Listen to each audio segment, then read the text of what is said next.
English with Ramesh. ఈరోజు మనం discuss చేయబోతున్న క్లాస్ ఏదైతే ఉందో అది చాలా ఇంపార్టెంట్ క్లాస్. ఎందుకంటే మొత్తం యూట్యూబ్ ఛానల్లో మీకు ఇలాంటి క్లాస్ దొరకకపోతుండొచ్చు. ఎందుకు ఇంత కాన్ఫిడెంట్గా చెప్తున్నానంటే చాలామందికి మోస్ట్ ఆఫ్ ద స్టూడెంట్స్ కొన్ని ఏరియాస్లో వాళ్ళకి కొన్ని కన్ఫ్యూజింగ్ ఏరియాస్ ఉంటాయి. అంటే అక్కడ డౌట్స్ ఉంటాయి. మేబీ వాటిని ఎట్లా సెంటెన్సెస్ ఫ్రేమ్ చేయాలి, క్వశ్చన్స్ ఎట్లా అడగాలి అనేటువంటి చాలా డౌట్స్ ఉంటాయి కదా. అవన్నీ డౌట్స్ కూడా ఈ క్లాస్తో క్లియర్ అయిపోతుంది. అలాగే ఈ టాపిక్ మీద మీకు ఒక మంచి అల్టిమేట్ కమాండ్ వస్తుంది. సో దట్ లైఫ్లో మీరు మిస్టేక్ చేసే ఛాన్సే ఉండదు. కాబట్టి ఈ క్లాస్ని శ్రద్ధగా చూడండి, చివరి వరకు చూసే ప్రయత్నం చేయండి. నచ్చితే లైక్ చేయండి, అలాగే నలుగురితో షేర్ చేసే ప్రయత్నం ఖచ్చితంగా చేయండి. Okay guys, let's get started. Right, అయితే ఈ క్లాస్ స్పెషాలిటీ ఏందనేది ఫస్ట్ చెప్పిన తర్వాత let me get in to the thing. Okay, ఇక్కడ ఏంటంటే డూ, డస్, డిడ్ ఇవేవైతే ఉన్నాయో ఓకే వీటిని హెల్పింగ్ వర్బ్స్ అంటాము. ఆఫ్ కోర్స్ మెయిన్ వర్బ్స్గా తీసుకుంటాము. ఓకే, అయితే ఒకే సెంటెన్స్లో డూ వస్తే ఎట్లా, ఒకే సెంటెన్స్లో డస్ వచ్చినప్పుడు ఎట్లా, ఒకే సెంటెన్స్లో డిడ్ వచ్చినప్పుడు ఎట్లా, ఒకే సెంటెన్స్లో డూ వచ్చినప్పుడు ఎట్లా, ఇలాంటి ఏరియాస్లో చాలామంది కన్ఫ్యూజ్ అవుతున్నారు. ఆ కన్ఫ్యూజన్ని క్లియర్ చేయడం కోసమే పర్టికులర్గా ఈ క్లాస్ని డిజైన్ చేయడం జరిగింది. కాబట్టి సో ఇది ఖచ్చితంగా శ్రద్ధగా చూడండి.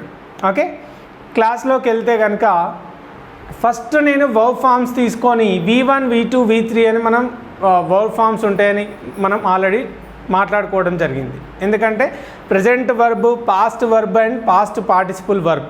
అలాగే ఈ V1కి ING యాడ్ చేస్తే అది వర్బ్ నెంబర్ 4 అవుతుంది అని మనం మాట్లాడుకోవడం జరిగింది. Okay, clear. ఇక్కడ చూద్దాం, ఈ డూ, డస్, డిడ్ అనేవి ఏవైతే ఉన్నాయో వీటికి ఒక సిగ్నిఫికెన్స్ క్వాలిటీ ఉంది ఇంగ్లీష్లో. ఏంటి ఆ ప్రత్యేకత అంటే ఇవి హెల్పింగ్ వర్బ్స్గా, అంటే వేరే మెయిన్ వర్బ్ ఏదైతే ఉంటుందో దానికి సహాయం చేసే వర్బ్స్గా ఉపయోగపడతాయి. అలాగే అవే మెయిన్ వర్బ్స్గా కూడా ఉంటాయి.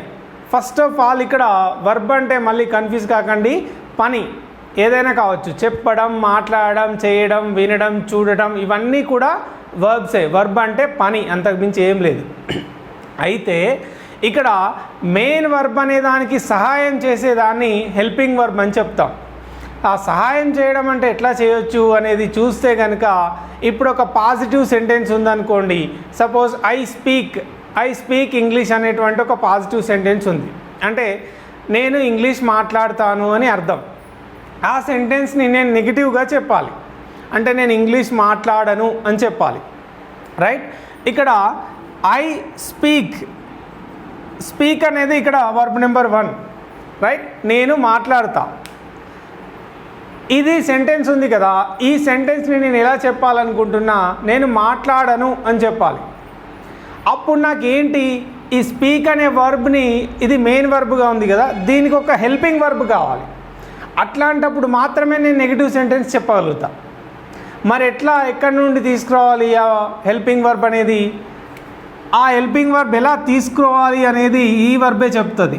ఈ వర్బ్ ఫామ్ ఎలా ఉంటే ఆ హెల్పింగ్ వర్బ్ అట్లా తీసుకుంటాం. సపోజ్ ఇది వర్బ్ నెంబర్ 1 అంటే ప్రజెంట్ వర్బ్ ఫామ్.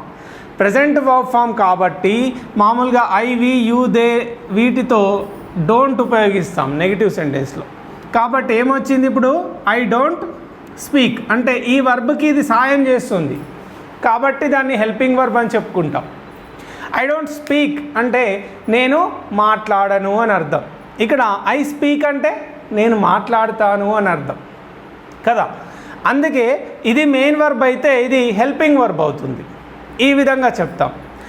అలా కాకుండా డూ, డస్లు కూడా మనకి మెయిన్ వర్బ్గా ఉపయోగిస్తాం, మెయిన్ వర్బ్స్గా ఉపయోగిస్తాం. మరి అలాంటి సిచ్యువేషన్లో ఏ విధంగా మనం సెంటెన్స్ ఫ్రేమ్ చేయాలనేదే ఈరోజు మనం క్లియర్గా తెలుసుకోబోతున్నాం. ఓకే, అయితే చూద్దాం మరి కొన్ని ఎగ్జాంపుల్స్ తీసుకొని క్లియర్గా. ఇక్కడ చూడండి, ఐ డూ ఇట్ అంటే నేను అది చేస్తా, నేను చేస్తా అని చెప్తున్నా. ఐ డూ, ఇక్కడ నేను అనేది సబ్జెక్టు, డూ అనేది మెయిన్ వర్బ్, ఇక్కడ హెల్పింగ్ వర్బ్ కాదు. అదేమైపోయింది, మెయిన్ వర్బ్ అయిపోయింది. అంటే అక్కడ డూ అనే వర్బ్కి మీనింగ్ ఏంటి అంటే చేయడం. ఓకే, చేయడం, అది ఏదైనా కావచ్చు. ఐ డూ అ జాబ్ కావచ్చు, ఐ డూ సమ్ ప్రాజెక్ట్ కావచ్చు, I do what ever it is, ఏదైనా కావచ్చు కదా. ఇక్కడ ఐ డూ ఇట్ అంటే నేను అది చేస్తా. ఓకే, అది రెగ్యులర్గా చేస్తా. నేను చేసే జాబ్ ఉందనుకుందాం. Suppose I do the job regularly, నేను రోజు చేస్తాను కాబట్టి ఈ విధంగా సింపుల్ ప్రజెంట్లో చెప్తున్నా. మనం ఆల్రెడీ మాట్లాడుకున్నాం కదా. కామెంట్ బాక్స్లో లేదా డిస్క్రిప్షన్లో లింక్ కూడా ఇస్తాను, మీరు ఇంకొకసారి ఆ వీడియోని చూస్తే క్లారిటీ వస్తుంది. ఎనీవే, ఐ డూ ఇట్ అనే దానిలో మెయిన్ వర్బే డూ అయిపోయింది. అప్పుడు ఏం చేయాలి అంటే, ఇంతకుముందు సెంటెన్స్లో main verb speak, I speak కాబట్టి క్లియర్. అప్పుడు నెగిటివ్ సెంటెన్స్ చెప్పడానికి డోంట్ అనే హెల్పింగ్ వర్బ్ సాయం తీసుకొని ఐ డోంట్ స్పీక్ అని చెప్పినాను అంటే నేను మాట్లాడను అని అర్థం వచ్చింది కదా. అయితే ఇక్కడ మెయిన్ వర్బే డూ వచ్చింది. ఐ డూ అంటే నేను చేస్తాను అని అర్థం. మరి నేను చెయ్యను అన్నప్పుడు అప్పుడు కూడా ఒక హెల్పింగ్ వర్బ్ కావాలి కదా. అప్పుడు కూడా మనం తీసుకునే హెల్పింగ్ వర్బ్ ఏంటి అంటే ఐ డోంట్ డూ ఇట్ అంటే నేను అది చేయను అని. అంటే ఇక్కడ అబ్జర్వ్ చేయండి, డూ అనేది మనకి మెయిన్ వర్బ్గా అలాగే హెల్పింగ్ వర్బ్గా కూడా ఉపయోగపడుతుంది. డూ, డస్, డిడ్ అనేవి ఏవైతే ఉన్నాయో అవి మెయిన్ వర్బ్గా అలాగే హెల్పింగ్ వర్బ్స్గా కూడా మనకు ఉపయోగపడతాయి అనే విషయాన్ని మనం గుర్తుపెట్టుకోవాలి. సో అలా గుర్తుపెట్టుకుంటే మనకు కన్ఫ్యూజ్ అవ్వడానికి స్కోపే ఉండదు. అదేవిధంగా కొన్ని ఎగ్జాంపుల్స్ చూద్దాం. ఇక్కడ ఐ డూ ఇట్ అంటే నేను అది చేస్తాను అని చెప్తున్నాము. ఐ డోంట్ డూ ఇట్ అంటే నేను అది చేయను. క్లియర్. అలాగే హీ డస్ ఇట్ అంటే అతను అది చేస్తాడు. ఇక్కడ డస్ ఎందుకు వచ్చింది అంటే థర్డ్ పర్సన్ సింగులర్ మనకు తెలుసు. హీ, షీ, ఇట్తో పాటుగా సింగులర్ నౌన్ వచ్చినప్పుడు డస్ ఉపయోగిస్తామని చెప్పుకోవడం జరిగింది కదా. అలాగే మిగతా అందరితో కూడా డూ ఉపయోగిస్తాం. అందుకే ఇక్కడ నేను చేస్తా అని చెప్పినప్పుడు ఐ డూ ఇట్ అన్నాను. అతను చేస్తాడు అని చెప్తున్నప్పుడు హీ డస్ ఇట్ అని చెప్తున్నాను. హీ డస్ అని చెప్పాలి, pronunciation does. Okay, he does it అంటే అతను అది చేస్తాడు అని. ఇక్కడ డస్ అంటే మెయిన్ వర్బ్ ఇది. దీని మీనింగ్ ఏంటి? చేయడం. అతను అది చేస్తాడు, రెగ్యులర్గా చేస్తాడు. హీ డస్ ద జాబ్, అతను జాబ్ రెగ్యులర్గా చేస్తాడు, అతను ఆ జాబ్ రెగ్యులర్గా చేస్తాడు అని అర్థం. ఎందుకంటే మనము ఈ సింపుల్ ప్రెజెంట్ టెన్స్లో డూ డస్లు ఉపయోగించినప్పుడు కానీ ప్రెజెంట్ వర్బ్ ఫామ్ అంటే V1 ఉపయోగించినప్పుడు కానీ దాని కాన్సెప్ట్ ఏంటంటే తరచుగా అలవాటుగా చేసే పనుల గురించి చెప్తామని మనం ఆల్రెడీ మాట్లాడుకోవడం జరిగింది. Anyway, coming back to the topic. ఇక్కడ డస్ అనేది వచ్చింది. మరి హీ డస్ ఇట్ అంటే అతను అది చేస్తాడు. ఇక్కడ అతను అది చెయ్యడు అని నేను నెగిటివ్ సెంటెన్స్ చెప్పాలి. నెగిటివ్ సెంటెన్స్ చెప్పేటప్పుడు నాకు ఒక హెల్పింగ్ వర్బ్ కావాలి. అప్పుడు హెల్పింగ్ వర్బ్ ఏమొస్తుంది? డజంట్. అంటే ఇక్కడ చూడండి, ఇక్కడ డజ్ మెయిన్ వర్బ్గా ఉపయోగపడ్డది, ఇక్కడ హెల్పింగ్ వర్బ్గా ఉపయోగపడుతుంది. అప్పుడు ఏమవుతుంది? హీ డజంట్ డూ ఇట్గా చేంజ్ అవుతుంది. ఇక్కడ డూ వస్తుంది. ఎందుకంటే మనకు తెలుసు ఒకసారి డస్ వచ్చిన తర్వాత మళ్ళీ ప్లేస్ కానీ గోస్ కానీ అని యూజ్ చేయం మనం. ఎందుకంటే చూడండి, for example he plays cricket అని చెప్పుకున్నాం అనుకోండి, హీ డజంట్ ప్లే అని చెప్తాం తప్ప హీ డస్ ప్లేస్ క్రికెట్ అని చెప్తామా? Never. In the same sense ఇక్కడ ఏం చెప్తున్నాము? హీ డజంట్ డూ ఇట్ అంటే అతను అది చేయడు, అతను అది చేయడు అని అర్థం. ఓకే, అతను చేస్తాడు అంటే హీ డస్ ఇట్, అతను అది చేయడు అంటే హీ డజంట్ డూ ఇట్.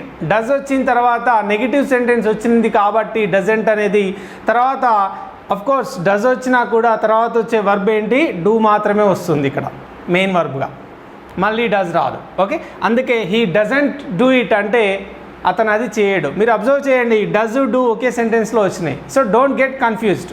అందుకే ఇక్కడ అందరినీ కన్ఫ్యూజ్ చేసే ఎగ్జాంపుల్సే తీసుకొని నేను ఎక్స్ప్లెయిన్ చేస్తున్నా. ఓకే, అలాగే అతను అది చేయడు అంటే హీ డజంట్ డూ ఇట్ అని చెప్పుకుంటాం, నెగిటివ్ సెంటెన్స్, రైట్. ఇక్కడ ఐ డిడ్ ఇట్ అంటే నేను అది చేసినా, నేను అది చేశాను. లేదా ఐ డిడ్ ద మిస్టేక్ అంటే నేను ఆ తప్పు చేశాను. హీ డిడ్ ఇట్ అంటే అతను చేశాడు. హీ డిడ్ MBA అంటాం, అతను MBA చేశాడు. ఐ డిడ్ స్కూలింగ్ అంటే నేను స్కూలింగ్ చేశాను. ఐ డిడ్ MBA అట్లా కూడా చెప్పవచ్చు సింపుల్గా. ఐ డిడ్ MBA అంటే నేను MBA చేశాను అని చెప్పడం.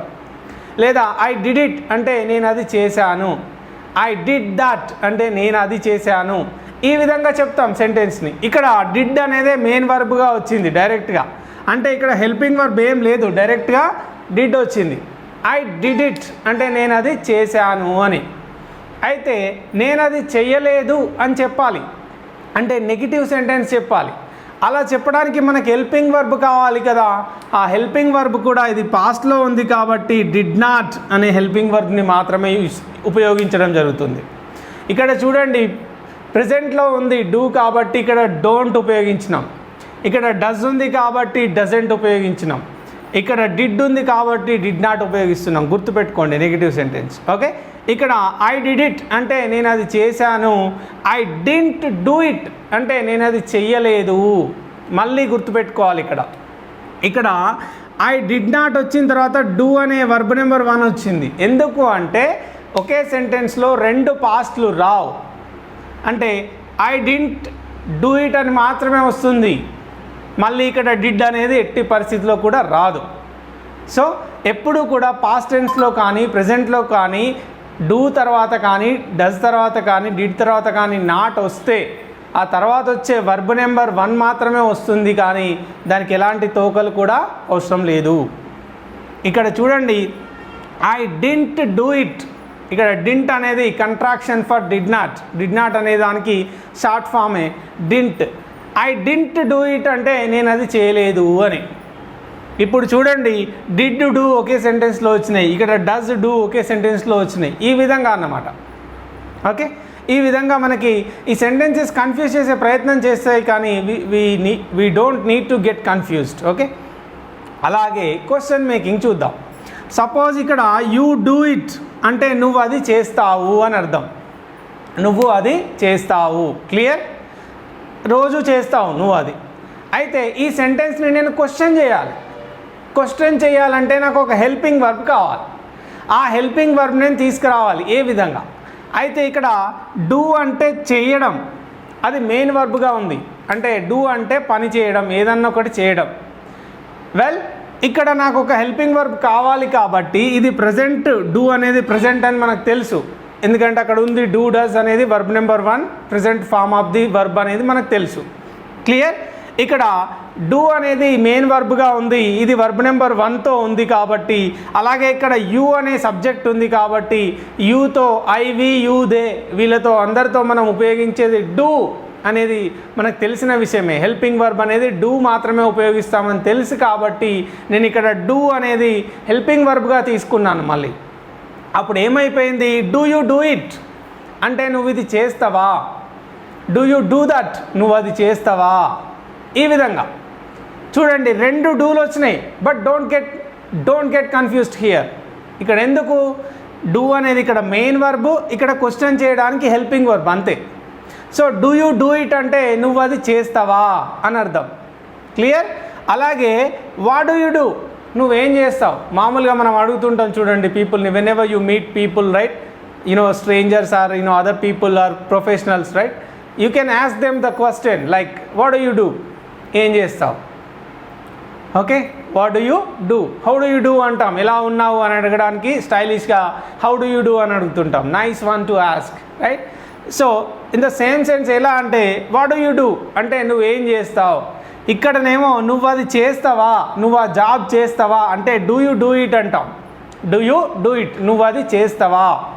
అయితే నువ్వేం చేస్తావు అంటే ఈ వాట్ అనేది తీసుకొచ్చి డూ ముందు యాడ్ చేయడం జరుగుతుంది. So what do you do అంటే నువ్వేం చేస్తావు అని.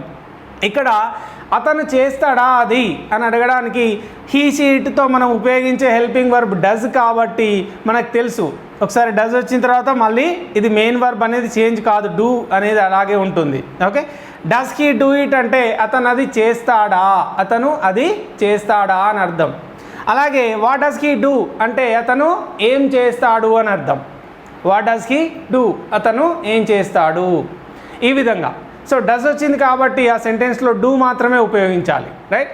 ఇక్కడ మళ్ళీ డూ యూ డూ ఇట్ అంటే నువ్వు అది చేస్తావా. సారీ, ఇక్కడ డూ డస్లతో మనం ఫినిష్ చేయడం జరిగింది. ఇక్కడ డిడ్ తీసుకుంటున్నాను నేను. డిడ్ యూ డూ ఇట్ అంటే ఏంటిది? నువ్వు అది చేసినవా. చూడండి, డూ యూ డూ ఇట్ అంటే నువ్వు అది చేస్తావా. ఇక్కడ ఒక్కటే చేంజ్ చేస్తున్నా, డిడ్ మాత్రమే డూ ప్లేస్లో. అప్పుడు ఏమవుతుంది, టోటల్ మీనింగ్ చేంజ్ అయిపోతుంది. డిడ్ యూ డూ ఇట్ అంటే నువ్వు అది చేసినవా అంటే అయిపోయిందా అని, నువ్వు అది చేసినవా. ఈ విధంగా డిడ్ యూ డూ ఇట్, నువ్వు అది చేసావా, ఈ విధంగా వస్తుంది. అయితే ఈ డిడ్కి ముందు నేను వాట్ యాడ్ చేస్తే అప్పుడు అది ఏమైపోతుంది, వాట్ డిడ్ యూ డూ అంటే నువ్వేం చేసినావు. వాట్ డిడ్ యూ డూ మనం అడుగుతుంటాం, చాలా మోస్ట్ ఆఫ్ ద కేసెస్లో మనం అడుగుతుంటాం ఈ questions. What did you do, నువ్వేం చేసినావు. డిడ్ యూ డూ దట్, నువ్వు అది చేసినవా, నువ్వు అది చేసినవా అంటే డిడ్ యూ డూ దట్, ఏం చేసినావు, వాట్ డిడ్ యూ డూ. ఈ విధంగా ఈ అన్ని క్వశ్చన్స్ కూడా మనకి కన్ఫ్యూజ్ చేస్తూ ఉంటాయి. But not a problem, right. You can pause the video or take a screenshot of the excuse me, you can take a screenshot of this video so that you can remember and you can practice. Okay, ఈ విధంగా మనం క్వశ్చన్స్ని, మనకి కొంచెం confuse చేసే questions ఇవన్నీ, వీటిని మనం చాలా ఈజీగా ఈ విధంగా ప్రాక్టీస్ చేసుకోవచ్చు. అలాగే ఇక్కడికి వచ్చి చూసినట్టయితే ఇక్కడ చూడండి, ఐ ప్లే అంటే ఆల్మోస్ట్ అది దేనికి ఈక్వల్, ఐ డూ ప్లే అని అర్థం. I play equal to I do play. అందుకే మనం నెగిటివ్ సెంటెన్స్ చెప్పినప్పుడు ఏమంటాము, ఈ డూ అనే దానికి నాట్ యాడ్ చేస్తే ఐ డు నాట్ ప్లే అయిపోతుంది. అంతేకాని ఈ ప్లే అనే దానికి నాట్ యాడ్ చేయొచ్చా, నెవర్ కదా. అందుకే I play equal to I do play అంటే ఇక్కడ ఆల్మోస్ట్ ఈ రెండు సెంటెన్సెస్ కూడా సేమ్. నెగిటివ్ చెప్పాలనుకోండి ఐ డు నాట్ ప్లే అని చెప్పొచ్చు, రైట్. అలాగే హీ ప్లేస్ అంటే అతను ఆడుతాడు అని అర్థం. హీ ప్లేస్ అంటే అతను ఆడుతాడు, అతను ఆడడు అని చెప్పడానికి he plays equals to he does play, almost same. ఎందుకు అంటే ఇక్కడ చూడండి, హీ ప్లేస్ అని ఉంది అనుకుంటే ఇక్కడ ఆల్మోస్ట్ మనకి హీ డస్ ప్లే అనేది ఉన్నట్టే. ఎందుకు అంటే అది అందులోనే మిక్స్ అయిపోయి ఉంటుంది. ఫర్ ఎగ్జాంపుల్ ఇప్పుడు నెగిటివ్ సెంటెన్స్ చెప్పాలి, అప్పుడు ఏమంటాం, హీ ప్లేస్ నాట్ అని చెప్పొచ్చా, నెవర్. అప్పుడు ఏం చెప్పొచ్చు, హెల్పింగ్ వర్బ్ సాయంతో హీ డస్ నాట్ ప్లే అని చెప్తాం. డస్ వచ్చినప్పుడు మళ్ళీ ప్లే తర్వాత ఎస్ కానీ ఈఎస్ కానీ యాడ్ చేయొద్దు, సింపుల్గా ఏమని చెప్పాలి, హీ డస్ నాట్ ప్లే అని మాత్రమే చెప్పడం జరుగుతుంది. ఓకే, అలాగే హీ ప్లేయిడ్ అనే ఒక సెంటెన్స్ అంటే అతను ఆడిండు అనేది తీసుకుంటున్నాం, అతను ఆడిండు అని. అయితే అది ఈక్వల్ టు దేనికి, హీ డిడ్ ప్లే అంటే అతను ఆడిండు అని, రెండు సేమ్. ఎందుకు ఇది ఇందులో కలిసిపోయింది అంటే did plus verb number 1 equal to ఇక్కడ వర్బ్ నెంబర్ 2 అని చెప్పుకుంటాము. ఇక్కడ ఇప్పుడు నెగిటివ్ సెంటెన్స్ కావాలనుకోండి, మనము హీ ప్లేయిడ్ నాట్ అని చెప్పొచ్చా, నెవర్. అప్పుడు మనకి హెల్పింగ్ వర్బ్ సాయం చేస్తుంది to make it A negative sentence. అప్పుడు ఏం చెప్పొచ్చు, హీ డిడ్ నాట్ ప్లే అంటే అతను ఆడలేదు అని అర్థం. అతను క్రికెట్ ఆడలేదు అని చెప్పాలంటే he did not play cricket అని చెప్పొచ్చు. సో ఈ విధంగా మనకి ఒకటి గుర్తుపెట్టుకోవాల్సింది, డూ డస్ అనేది డిడ్ అనేది మెయిన్ వర్బ్గా ఉపయోగపడుతూ అలాగే క్వశ్చన్ మేకింగ్కి నెగిటివ్ సెంటెన్స్కి కూడా ఈ వర్బ్స్ ఉపయోగపడతాయి. ఇంగ్లీష్ లాంగ్వేజ్లో వీటి స్పెషాలిటీ ఇదే, ఇవి మాత్రమే. మళ్ళీ మిగతా అన్నీ కూడా మెయిన్ వర్బ్సే, మిగతా వాటితో మనకు సంబంధం లేదు. ఇవి హెల్పింగ్ వర్బ్స్గా ఉపయోగపడతాయి, అలాగే మెయిన్ వర్బ్స్గా కూడా మనం ఉపయోగించవచ్చు. ఏంటి, డూ డస్ డిడ్ అనేది. సో గైస్, ఈ క్లాస్ని కొంచెం ప్రాక్టీస్ చేసే ప్రయత్నం చేయండి, ఎందుకంటే ఇది మీకు లైఫ్లో ఎలాంటి మిస్టేక్స్ లేకుండా అనర్గళంగా మాట్లాడడానికి ఖచ్చితంగా ఉపయోగపడుతుంది. And thanks a lot for watching. See you in the next video. Bye for now.